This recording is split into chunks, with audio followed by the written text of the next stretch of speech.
Interesting news in Vermont this morning. Our Governor Scott, announced that we've reached 80% immunity vaccinations, and so the state will, in effect, reopen.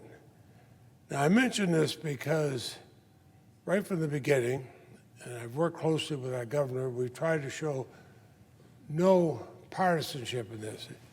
I'm a Democrat, he's a Republican. We are both, first and foremost, Vermonters.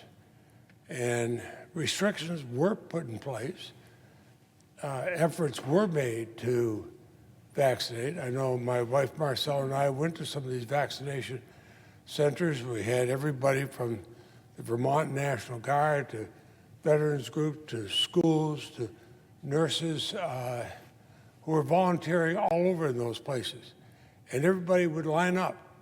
And they'd say, I'm scheduled for 9:20, I'll be there 9:10. And they just went through, and people wanted to get the vaccination. It meant some hardships while it was going on because a lot of our businesses could not open or had to open just in limited ways. But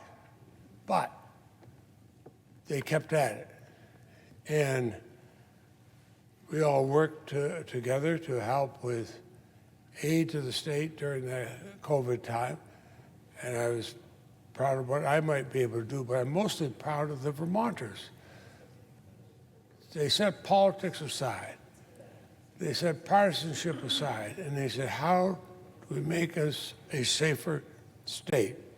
So I just thought I'd note that. All my trips back home, all the times I joined with the various people, our Dr. Leahy, our chief physician in Vermont, the governor and others, our lieutenant governor, Molly Gray, all of us worked together, and it's paid off.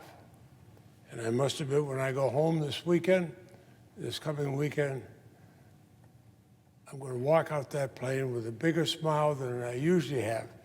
I always have a smile coming home to the state where I was born, but this weekend it's going to be an especially big smile. Madam President, I suggest the absence of a quorum. Clerk will call the roll. Ms. Baldwin.